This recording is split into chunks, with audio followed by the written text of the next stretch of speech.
Selamat malam bagi kita semua. Terima kasih kita ucapkan kepada Tuhan Yang Maha Kuasa. Oleh karena keberkahan Tuhan, kita diberikan kesempatan dan berbakti kepada Tuhan. Untuk ini sebelum kita memulai acara kita, mari kita undang Roh Kudus dari dalam hati kita.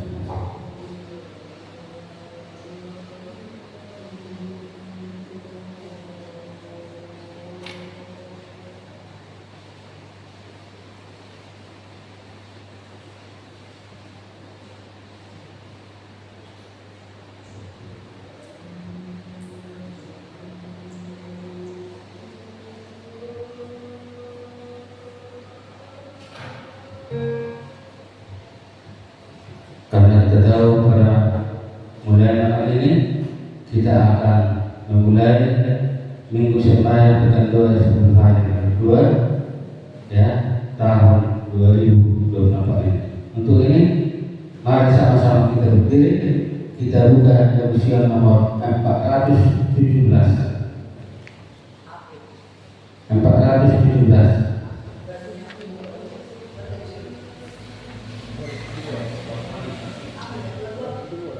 Mengenai bahwa wanita.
Kita sama-sama berdoa.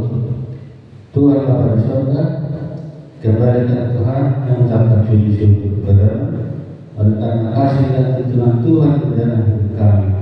Hingga pada malam ini Tuhan, kami sebagian umat Tuhan dapat bertemu untuk memuji memuliakan nama-Mu. Biarlah Tuhan melalui Roh Kudus Tuhan hadir di hadapan kami sehingga kami dapat mendengarkan akan firman Tuhan. Berkati juga Tuhan Bapak pendeta kami yang akan menyampaikan firman urapi dia agar Tuhan dapat menyampaikan akan firman Tuhan. Berkatilah Tuhan saudara-saudara kami yang belum sempat hadir pada malam ini Biarlah Tuhan memberikan kesehatan kepada, sehingga melalui kasih Tuhan kami selalu bersukacita memuji memuliakan nama. Bila mana Tuhan sedang kami dalam keadaan sakit, tolong kembangkan tangan dari surga, sehingga mereka Tuhan mendapat kesembuhan. Tuhan Bapa surga, berkati Tuhan keluarga kami masing-masing, berkati anak-anak kami semua, ampun dosa kami di dalam nama Yesus, dan berdoa dan ucap syukur. Amin. Untuk ini mari kita dengarkan lagu spesial yang dibawakan oleh anak-anak.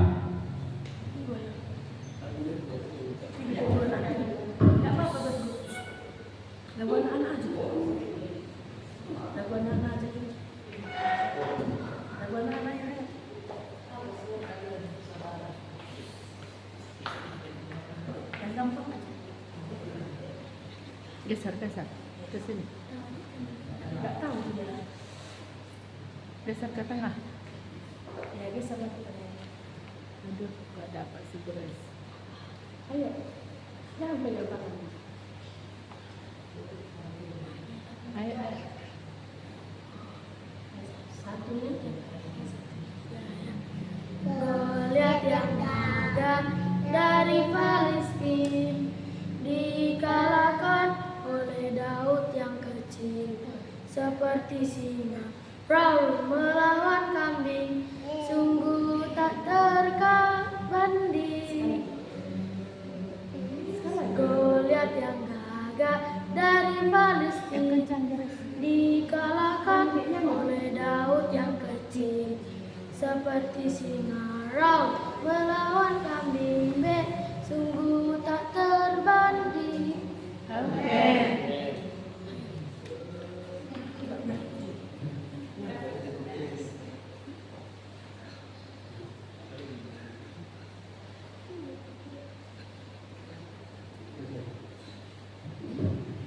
Lagu Sion, kita buka lagu tema nomor 168.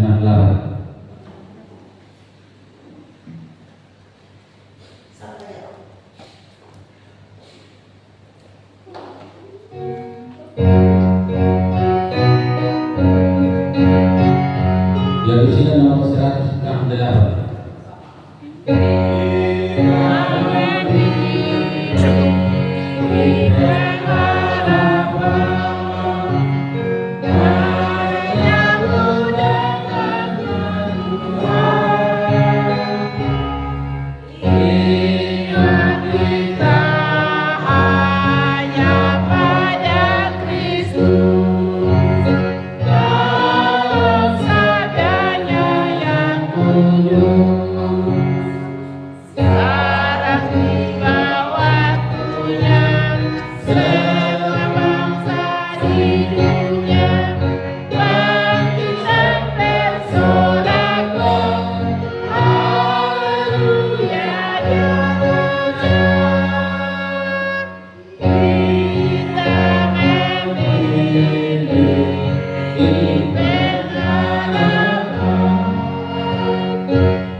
Terpujilah namamu ya Tuhan Allah kami, yang sudah menghantarkan kami ada di Ka'bah yang suci. Kami akan mulaikan Tuhan ibadah kami untuk 10 hari berdoa. Kiranya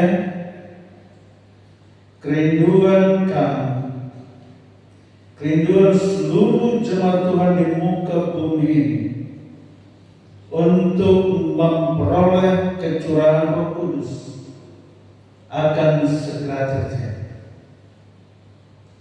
Sebab tanpa Roh Kudus, tuaian di bumi tidak akan mata-mata. Bersamalah dengan kami. Dalam nama Yesus kami berdoa. Amin. Shalom. Selamat malam buat kita semua. Masih boleh mengucapkan selamat tahun baru ya. Karena kita merindukan hal-hal yang baru. Juga kita bersyukur pada kesempatan yang berbahagia ini atas segala kasih sayang dan berkat Tuhan bagi masing-masing kita. Kami juga sangat senang hari ini oleh karena begitu besar kasih dan berkat Tuhan. Sabat lalu begitu turun dari mimbar,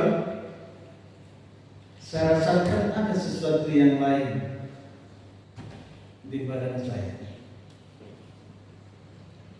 Tiba-tiba mulai sakit, tangan kanan, tangan kiri. Habis itu saya duluan makan karena pendeta masih cerita. Langsung saya tidur. Pada saat saya tidur, demam tinggi. Begitu demam naik, badan terasa lemas, semua sakit, semua persendian. Lalu pendeta bilang, ayo ke rumah sakit. Tidak usah. Kita tunggu dulu, tutup sabar. Kita ke apotek saja. Kami ke apotek. Biasanya ada obat saya kalau saya demam. Saya minum obat itu, saya selimutan 1 jam, keringat, demam hilang, sakit kepala hilang. Ini sedikit pun tidak ada keringat. Selimuti sepanjang malam, tidak ada keringat. Rasa berat di badan, lemas. Ini tidak pernah lagi. Padahal ada Jum hari Minggu sepanjang hari, ya. Makanya saya tolak tawaran pendeta ke rumah sakit. Ada Jum. Kita ikuti Jum. Dan tentunya saya hubungi semua bapak-bapak, ibu-ibu yang ada bagiannya di Jum itu. Sampai selesai Jum, saya lanjutkan lagi minum obat, saya tidur, tapi tidak ada perubahan. Pagi-pagi hari Senin, Ibu Pendeta katakan naik ke rumah sakit, maka kami pun pergi ke rumah sakit. Jam 9 kami sudah sampai di rumah sakit, tapi jam 9 malam baru dapat kamar. Jadi seharian di UGD. Tapi untung begitu masuk di UGD sudah langsung ambil darah, cek darah. Mana tahu ini COVID, ya, cek darah virus apa ya. Setelah cek darah masuk infus. Pengalaman pertama sudah 60 tahun kena infus. Saya berpikir, Tuhan, kenapa saya tidak lolos pensiun dulu baru kena infus? Tinggal 5 tahun lagi. Rupanya tidak lolos, harus diinfus. Ya. Dan baru pernah namanya rawat inap atau puji Tuhan. Setelah hari Selasa ronsen, lalu dokternya sore masuk, hasil ronsen, hasil cek darah sudah keluar. Ini bagus semua, tidak ada masalah di sini. Ini demam-demam biasa saja. Kita kasih obat. Dikasih obat, 2 kali makan obat itu saya rasa yang sakit-sakit di persendian itu sudah hilang. Kalau begitu, ini hari Rabu bisa pulang. Hari Rabu pasti bisa pembukaan 10 hari penuh. Nah, makanya saudara-saudara yang datang berkunjung, saya selalu mengharapkan doa-doanya. Sampai tadi pagi saya kirimkan itu lagu Sion 424 ya. Doakan aku tenang. Karena saya berharap bukan hanya kekuatan obat yang menyembuhkan, tapi kekuatan doa bisa.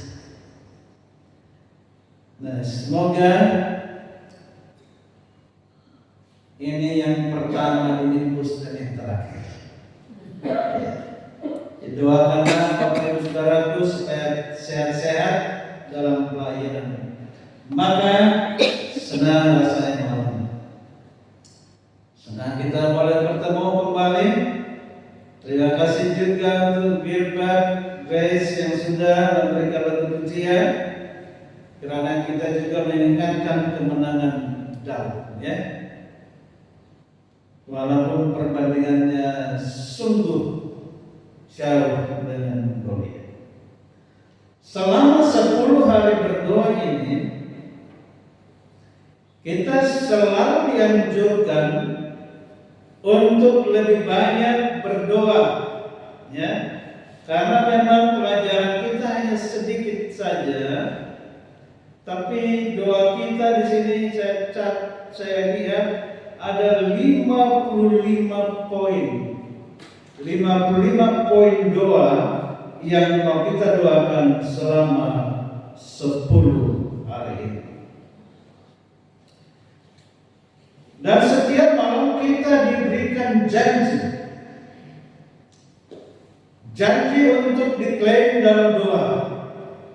Bahwa janji malam ini adalah Zakaria 10 ayat 1, Lukas 11 ayat 13, Yohanes 14 ayat 26, Yohanes 16 ayat 8, Yohanes 14 ayat 12 sampai 14, dan Zakaria 4 ayat 6. Firman Tuhan menyatakan seperti ini.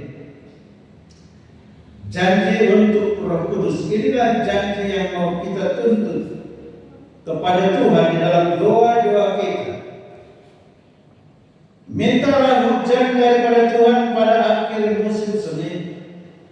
Tuhanlah yang membuat awan-awan membawa hujan deras, dan hujan lebat akan diberikannya kepada mereka, dan tumbuh-tumbuhan di padang kepada setiap orang. Jadi jika kamu yang jahat tahu memberi pemberian yang baik kepada anak-anakmu, apabila Bapamu yang di sorga, Ia akan memberikan, apalagi Bapamu yang di sorga, Ia akan memberikan Roh Kudus kepada mereka yang meminta kepadanya. Inilah yang harus kita tunggu, memberikan Roh Kudus. Tetapi penghibur, yaitu Roh Kudus, yang akan diutus oleh Bapa di dalam nama-Ku, Dialah yang akan mengajarkan segala sesuatu kepadamu dan akan mengingatkan kamu akan semua yang telah Kukatakan kepadamu. Dan kalau Ia datang, Ia akan menginsafkan dunia akan dosa, kebenaran dan penghakiman. Aku berkata kepadamu, sesungguhnya barang siapa yang percaya kepadaku, ia akan melakukan juga pekerjaan-pekerjaan yang aku lakukan, bahkan pekerjaan-pekerjaan yang lebih besar daripada itu. Sebab aku pergi kepada Bapa, dan apa juga yang kamu minta di dalam nama-Ku, aku akan melakukannya, supaya Bapa dipermuliakan dalam anak. Jika kamu minta sesuatu kepadaku dalam namaku, aku akan melakukannya. Maka berbicaralah ia, katanya.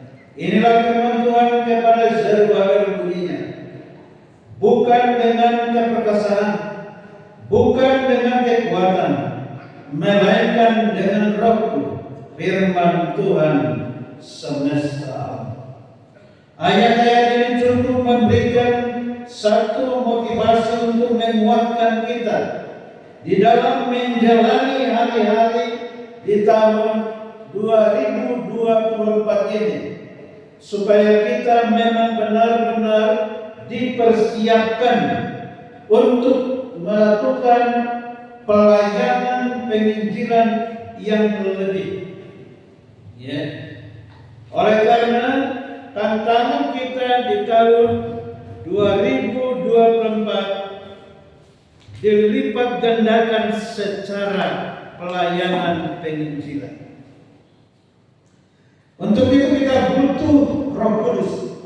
Maka janji Roh Kudus yang diberikan firman Tuhan malam ini kepada kita adalah janji yang tepat dan yang cocok untuk kita tuntut kepada Tuhan.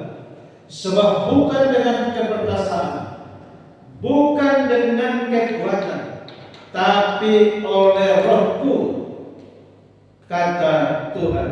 Kita percaya oleh Roh Tuhan, maka program kerja, target kita, tujuan kita akan diberkati oleh Tuhan. Yang menjadi ayat inti dari firman Tuhan malam ini, sebelum kita melakukan doa kita, Mazmur 46 ayat 10. Diamlah dan ketahuilah bahwa akulah Allah. Diamlah dan ketahuilah bahwa akulah Allah. Judulnya kita diberikan untuk malam ini adalah lebih sedikit lebih baik. Saya berpikir-pikir, apakah kami ini lebih baik ini sekarang daripada hadir semua? Saya berpikir lebih sedikit lebih baik. Ya.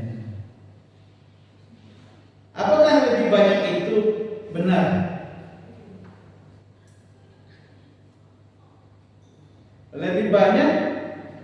Lebih banyak itu benar-benar lebih banyak. Nah, begitu maksudnya.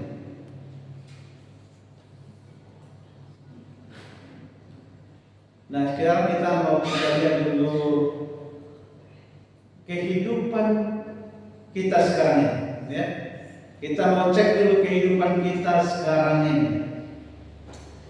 Bahwa hidup manusia sekarang ini dipenuhi dengan begitu banyak hal yang ingin kita raih. Ada banyak hal-hal yang kita harapkan segera kita bisa miliki. Kita sekarang sedang berada di dalam masyarakat yang sangat didorong oleh konsumerisme. Ya. Konsumerisme dan pemasaran. Kita dengan mudah terpikat untuk percaya bahwa semakin banyak yang kita miliki, semakin bahagia. Ini pemikiran yang ada di otak manusia sekarang. Semakin banyak yang kita miliki, semakin bahagia. Padahal bukan itu kunci bahagia. Berarti tidak memiliki tidak bahagia. Makanya banyak orang tidak menerima. Berbahagialah orang yang miskin. Ya. Tapi kalau dikatakan berbahagialah crazy rich karena banyak cuannya, itu pas ya. Karena crazy rich sultan-sultan, orang-orang kaya besar berbahagia karena banyak uang. Tapi kita sekarang jangan terpengaruh dengan dorongan konsumerisme. Ingin berbelanja berlebihan. Begitu melihat iklan menarik, maka terus ingin memiliki apa yang diiklankan itu. Sehingga sekarang ini jualan COD yang kaya, yang jualan di pasar sekarang sudah apa? Sudah mundur ya. Jualan COD yang kaya sekarang. Oleh karena iklan yang menggoda di sekeliling kita, kita secara keliru berkeinginan untuk memiliki semua barang yang diiklankan itu.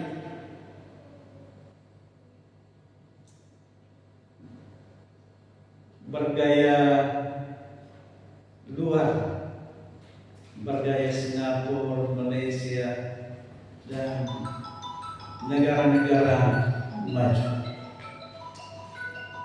Ya, bulan 2 tahun lalu kami ke Batam. Kami sedang jalan di satu mall. Kami lihat batik. Ada di situ orang Malaysia. Ada 2 orang ibu-ibu orang Malaysia. Ini kan tujuh saja ini. Sudah banyak sekali. Saya tanya, ini mau dibawa ke mana? Oh, mau dibawa ke Malaysia. Orang Malaysia belanja di Batam. Orang Singapura belanja di Batam.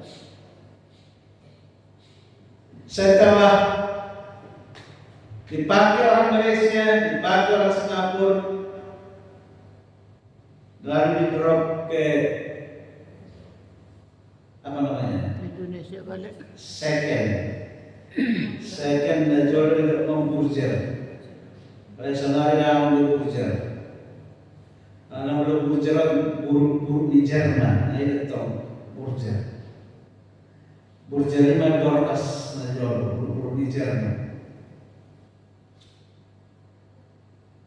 Orang Indonesia, orang Batam pergi belanja second ke Singapura. Padahal orang Singapura belanja yang baru ke Batam. Jadi banyak orang meniru gaya-gaya luar, beli baru pakai 2 kali, sudah yang terpakai. Muncul boleh baru lagi, beli pakai 2 kali, udah nggak pakai lagi. Inilah konsumerisme. Dan bahkan ada barang yang dibeli sama sekali tidak dipakai.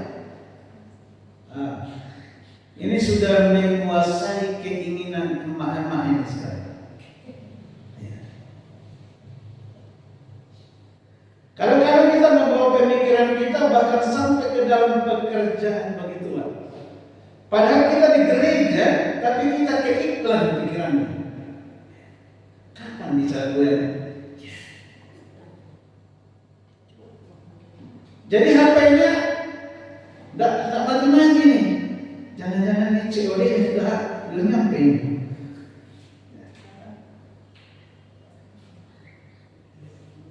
Padahal kita ingin melayani Tuhan, tetapi pada saat yang sama kita ingin mendapatkan yang lain, ya. Maka kita mati-matian berusaha menyelaraskan keinginan kita untuk melayani Tuhan dengan pengejaran yang tak berkesudahan, keinginan yang tak pernah terpuaskan. untuk mendapatkan lebih banyak. Nah, ini dia. Ingin mendapatkan lebih banyak, pengen jalan yang tak berkesudahan, kira-kira tidak bisa sama-sama dapat ini dengan penyembahan kepada Tuhan. Hal ini mengarah kepada angin puyuh aktivitas. Jadi ibaratnya seperti kegiatan yang muter-muter.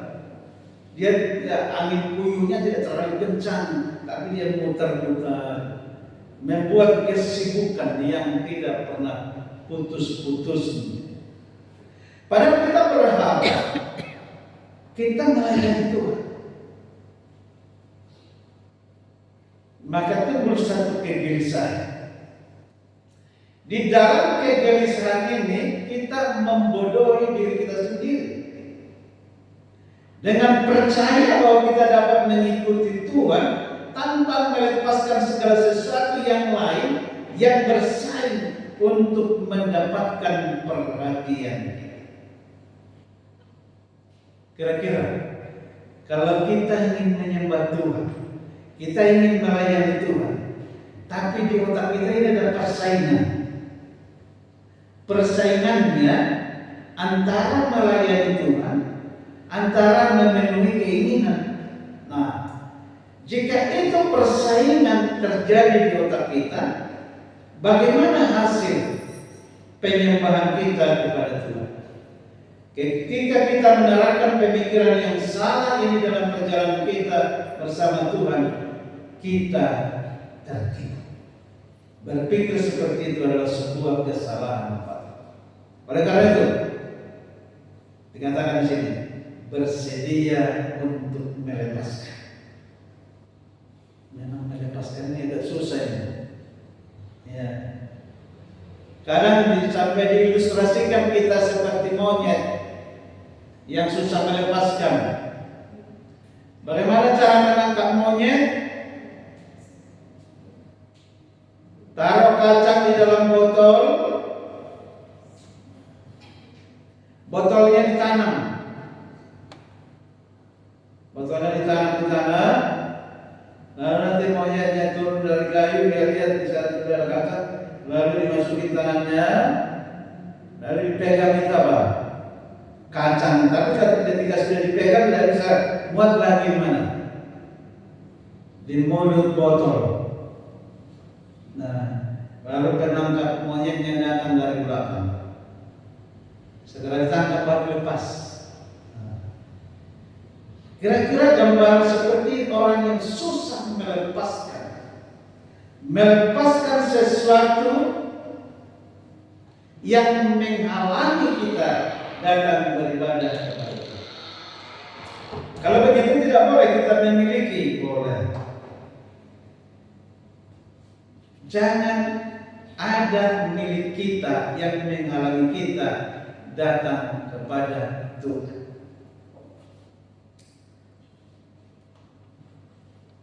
Satu kali ada seorang pengkhotbah menyatakan,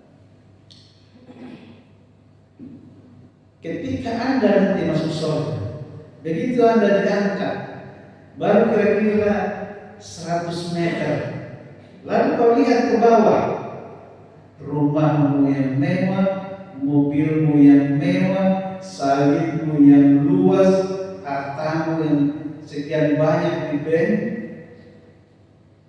Kira-kira ikhlas tidak meninggalkan itu?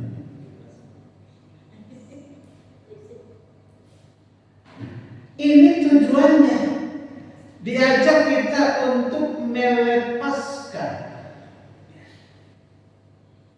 Jangan sampai seperti istri Lot, tidak bisa melepaskan. Paling tidak kulihatlah itu. Kita tidak bisa memiliki semuanya. Kita tidak dapat merangkul dunia dan kesenangannya yang mengikat serta berkat-berkat. Tapi kita gunakanlah milik kita itu, harta kekayaan kita itu berkat-berkat Tuhan itu membawa kita tetap lebih dekat kepada Tuhan. Amin, saudaraku. Ini yang kita harapkan di tahun 2024. Tuhan tidak ingin umatnya miskin, tapi Tuhan tidak menjanjikan kaya, tapi Tuhan selalu memberikan solusi yang terbaik di dalam setiap kekurangan umat-umat. Oleh karena itu mentalitas konsumerisme tadi yang sudah menginfeksi pemikiran orang Kristen sekarang ini, yang berdampak buruk bagi kehidupan rohani, maka ini harus dibaharui. Kita harus melepaskan hal-hal yang mengalihkan perhatian kita dari hadirat Tuhan. Apa ya yang mengalihkan perhatian saya? Gadget. Oleh karena itu, bagaimana kita mengatasi ini supaya gadget itu jangan menguras pikiran kita, menguras energi kita, juga mental kita, spiritual kita. Kata otomatis sesuatu yang pusat perhatian kita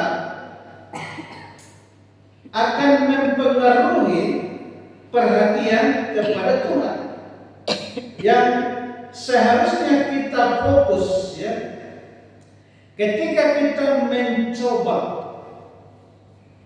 menyulap jadwal yang penuh sesak dengan kecepatan yang terus meningkat seiring dengan semakin panjangnya daftar tugas yang harus kita lakukan, kita dengan cepat mendapati diri kita kelelahan secara fisik karena jadwal itu panjang. Maka ada istilah kecapean, ya. Padahal pekerjaannya tidak berat, tapi kesibukan yang tidak pernah berhenti, kelelahan secara fisik sangat terkuras, maka pasti secara rohani juga akan lelah. Semoga hidup dengan lebih sedikit lebih baik, ya. Hidup dengan lebih sedikit lebih baik. Apakah kekacauan di dalam hidup Anda menghalangi Anda untuk sepenuhnya ini bagi Tuhan? Kalau sudah kekacauan pasti, ya. Karena kita butuh ketenangan, butuh kedamaian supaya kita fokus hidup bagi Tuhan. Kehidupan yang penuh sesak hanya menyisakan sedikit ruang untuk Sang Pencipta dalam sana. Kita harus memahami bahwa lebih sedikit lebih baik. Bagaimana? Lebih sedikit lebih baik. Orang susah-susah supaya lebih banyak. Ini malam ini lebih sedikit lebih baik. Ini harus kita paham. Kita tidak dapat mengalami lebih banyak berkat rohani, lebih banyak waktu berdoa, lebih banyak hal lain di dalam kehidupan rohani kita jika kita hanya mencoba menambahkannya ke dalam piring yang sudah penuh. Piring kita sudah penuh, tapi kita ingin menambahkan lebih banyak lagi berkat. Kita ingin lebih banyak lagi berdoa, lebih banyak lagi belajar firman Tuhan, tapi piring sudah penuh.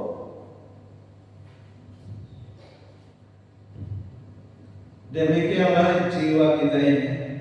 Jika sudah dipenuhi dengan keinginan-keinginan, produk-produk baru, Anak-anak pun sekarang tidak mau lagi HP-nya asal ada, harus merek-merek bagus dan model-model terbaik. Semua ini akan menjadi pengaruh terhadap apa yang kita sebutkan tadi, konsumerisme.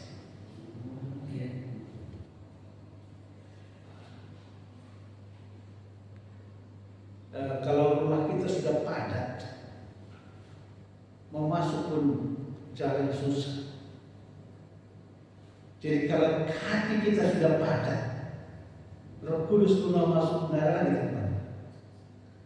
Ada yang pernah masuk ke rumah Profesor Dr. Marlinda, dosen UNED? Bosial?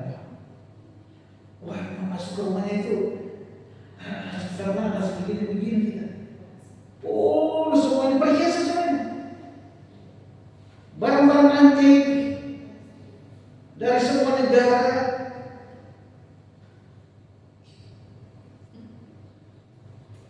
Ini toko atau rumah? Saya kira jualan hiasan. Banyak rumah. Sampai apa yang saya lihat hiasan-hiasan di Thailand untuk kami jalan ada di rumah itu.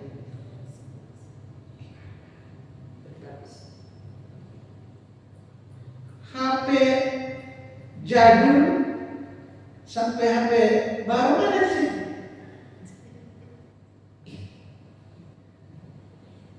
Luar biasa ya. Nah, kalau pikiran kita dipadati dengan bermacam-macam keinginan di sini, ya. Seperti apa nanti Roh Kudus itu masuk ya? Jangan-jangan ya, tidak ada tempatku lagi. Sebaliknya kita harus membuat keputusan yang disengaja untuk hidup dengan lebih sedikit sehingga kita dapat menikmati lebih banyak. Ya. Lebih banyak yang kita terima dari Tuhan. Makanya lebih sedikit lebih baik. Kita tidak dapat menempatkan Allah di atas segala sesuatu yang lain. Kecuali kita seperti buat kalau ini semua terbang buat kue, kata-kata bulu. Sudah selesai memang kue ini, tapi di atasnya masih ditaruh hiasannya, apakah ada coklatnya, mesesaresnya, apakah kismis, apakah keju, ditaruh di atasnya. Itu bagus. Kalau kita taruh di atas semua kehidupan kita, ada Yesus. Di atas hidup kita ada Roh Kudus. Itulah yang bagus.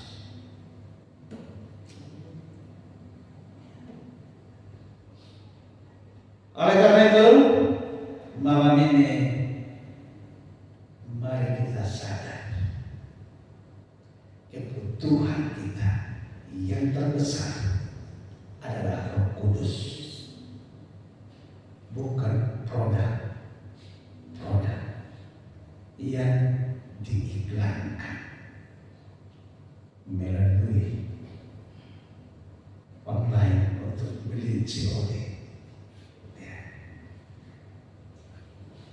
Kalau ini kita sadari, maka hati kita persiapkan supaya Roh Kudus bertahta di hati kita.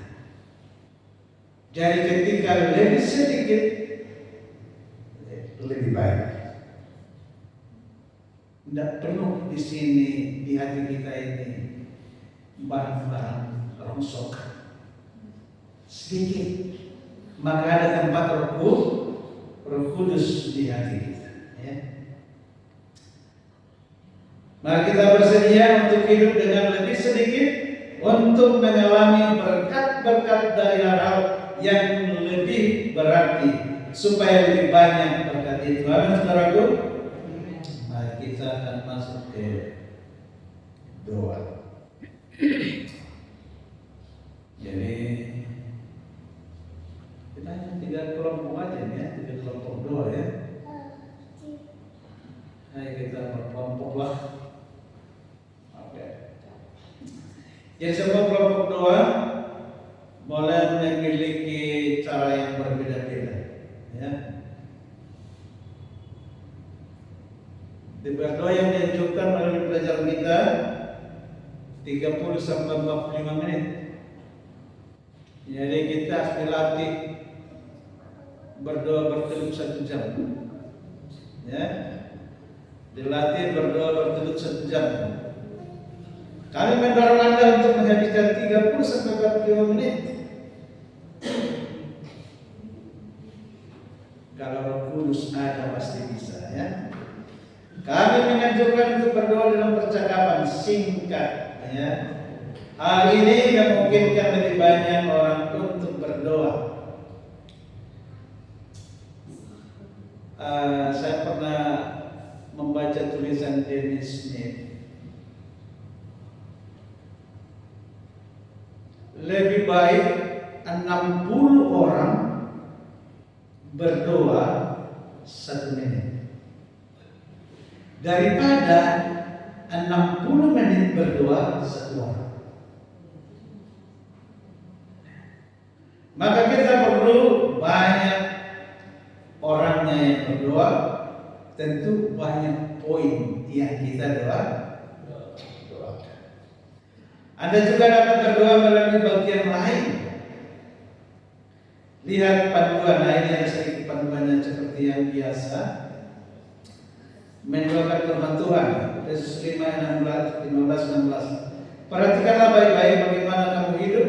Janganlah seperti orang yang tidak berakal budi, tetapi seperti orang yang bijaksana. Maka memanfaatkan waktu dengan sebaik-baik. Kalau selama ini doa kita yang diajukan itu adalah doa pujian, ya. Bersyukur untuk berkat-berkat Tuhan dan pujilah Tuhan atas kebaikan, pengakuan. Jadi kita harus memberikan waktu kita beberapa detik untuk pengakuan dosa kita atau 1 menit ya. Berterima kasih kepada Tuhan atas pengampunan. Maka kita mintalah bimbingan supaya Tuhan memberikan hikmat bagi kita mengatasi semua tantangan yang kita hadapi.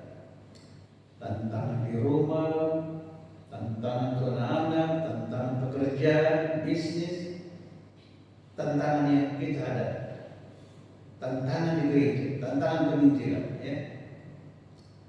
Berdoa untuk kebutuhan gereja, baik secara lokal, secara regional, bahkan internasional. Ya.